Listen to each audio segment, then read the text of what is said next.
오늘도 종목 고민부터 시장은 어떻게 될지 고민들이 많으실 텐데 제 영상 5분이면 머리 아픈 고민 싹 날아갑니다. 근본 있는 기준 제 영상을 통해서 세우시길 바라고 여러분들의 두통을 치료해줄 잡주의 신입니다. 안녕하세요. 최근 태풍으로 인해서 포스코 포항제철소가 피해가 컸고 현대 BNG 스틸 공장도 각종 사고로 인해서 가동을 멈추면서 스테인리스 강 공급 우려가 현실화되고 있는데요. 이로 인해 황금ST, 대한금속 두 종목이 포착이 됐고 스테인리스 공급 우려 속에서 당연하게도 차트가 정말 이쁜 종목들만을 추려서 왔습니다. 현재 해당 공장들이 언제 가동될지 모르기 때문에 이슈가 하루 만에 소멸이 되기보다는 단기 트레이딩 할 만큼은 이슈가 살아있을 거라고 판단이 되고 오늘도 변화무쌍한 변동성 속에서 단타를 칠 수 있도록 도와드리겠습니다.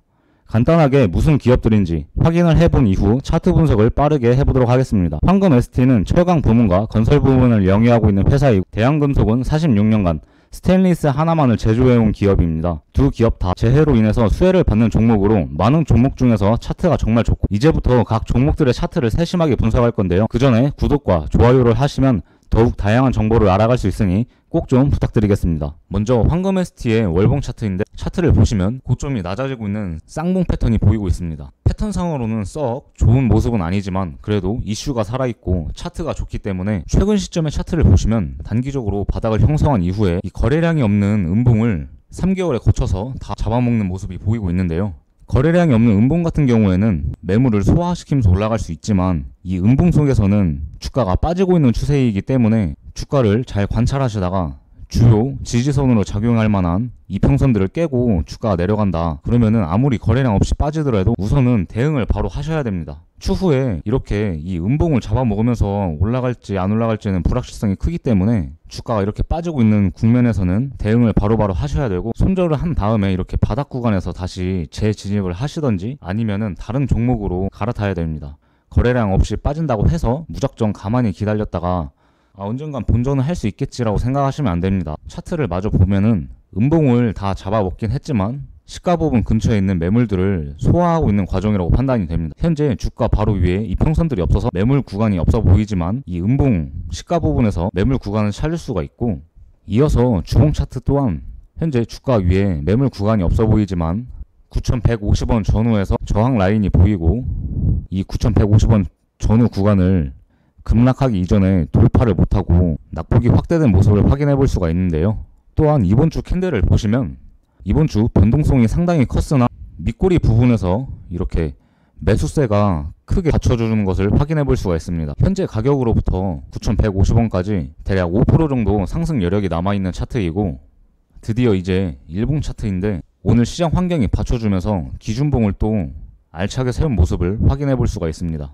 그리고 캔들을 합쳐서 보게 되면은 양봉과 음봉 그리고 마지막으로 양봉이 출현을 했는데요. 어제 시장이 빠지면서 이 음봉이 길다랗게 양봉을 잡아먹고 출현을 했지만 일봉 차트에서도 확인을 해볼 수가 있다시피 거래량이 상대적으로 적습니다. 따라서 오늘 기준봉을 세울 때 스무스하게 음봉을 잡아먹으면서 기준봉을 세웠고 차트를 보시면 주가가 낙폭이 커지기 이전에 9,000원 전후 라인을 돌파하지 못하고 낙폭이 확대된 모습을 확인해 볼 수가 있습니다. 오늘 기준봉에서도 이 매물 구간을 돌파하지 못하고 소폭 빠진 상태에서 마감을 했는데요.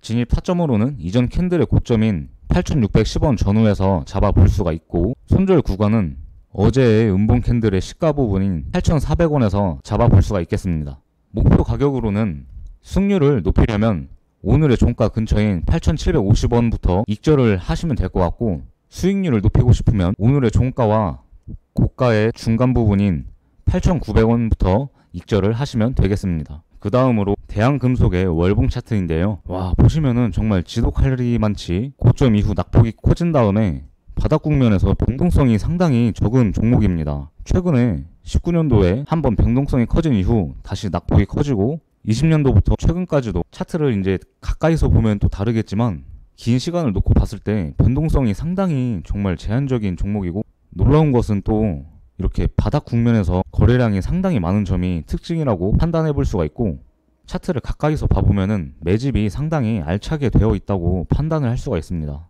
매집이 이렇게 알차게 된 이후에 현재 이슈가 부각이 되었기 때문에 슈팅이 나온다면은 중장기적으로는 이전 음봉의 반절 부분까지도 노려볼 수가 있겠고 단기적으로는 현재 주가 위에 저항선들이 쫙 깔려있기 때문에 순탄하게 9,000원까지 상승을 하기에는 조금 어려워 보이기도 하네요. 우선은 월봉 차트 상으로는 변동폭이 상당히 크기 때문에 캔들이 변동이 없는 것처럼 보이지만 주봉과 일봉 차트에서 교란 없이 자세하게 분석을 해보도록 하겠습니다. 주봉 차트를 보시면 월봉 차트에서 봤던 거와는 다르게 주가가 변동폭이 없는 줄 알았는데 상당히 크고, 이런 종목들을 아무런 기준 없이 매매를 잘못하다가는 정말 계좌가 놓을 수 있기 때문에 철저하게 기준을 지켜주셔야 됩니다. 주가가 현 주봉 차트 상으로는 박스권 내에서 등락을 하다가 박스권 상단을 돌파하지 못하고 고점을 지속적으로 낮춰주고 있는 모습을 보이고 있는데요. 이후 6월달에 시장 낙폭이 커지자 박스권 하단을 강하게 이탈을 했고, 시장이 회복하면서 박스권 하단을 소폭 돌파를 했지만 다시 상승분을 지키지 못하고 빠졌다가 최근에 이슈가 부각이 되면서 쌍바닥을 형성한 이후 강한 상승세를 보여주고 있습니다. 박스권 하단까지와는 대략 5% 정도 상승 여력이 있고, 현재 주가로부터 저항 이평선까지는 대략 13% 정도 상승 여력이 남아있는데요. 일봉 차트에서 더욱 자세하게 분석을 해보도록 하겠습니다. 일봉 차트를 보시면 매집봉 이후에 매집봉보다 더 크게 상승을 한 번씩 슈팅이 나왔었고, 바닥이 현재 여기서 한 번, 그리고 최근 시점에 두 번, 쌍바닥 형성 이후 오늘 기준봉을 아주 시원하게 세웠습니다. 단기적으로는 차트 패턴을 보면 낙폭을 줄이면서 원형 바닥 패턴을 보였다가 급락하기 이전의 포인트를 돌파하지 못하고 다시 재차 주가가 빠졌는데요. 이 외에도 단기적으로 박스권을 그릴 수가 있고, 박스권 변곡점 부분을 현재 돌파한 상태입니다. 상승 추세가 강하기 때문에 주요 저항 라인까지도 시원하게 갈 수 있고, 역시 조금 싸게 잡아야지 또 유리하기 때문에 진입 타점으로는 3,700원부터 3,750원 이 사이에서 매집을 한 다음에 오늘의 종가인 3,860원부터 분할 익절을 하시면 될 것 같습니다. 오늘의 두 종목 최종 정리인데요. 구독과 좋아요, 알람 설정을 해놓으시면 다양한 정보를 얻어 가실 수 있으니 꼭 좀 부탁드리고, 황금 ST는 진입 구간이 8,610원 전후이고 목표 구간이 8,750원 전후입니다. 손절은 8,400원 이탈 시 손절하셔야 되고, 대한금속은 진입 구간이 3,700원에서 입니다. 목표 구간은 3,860원부터 분할 익절하시면 되고, 손절은 평단 대비해서 마이너스 3%로 자율적으로 하시면 됩니다. 시장 환경에 따라서 오차가 있을 수 있으니 장중 라이브 방송과 댓글에 오픈 카톡에 참여하시면 오차를 줄일 수 있고, 오늘의 영상은 여기까지이고 다음 영상에서 뵙겠습니다. 감사합니다.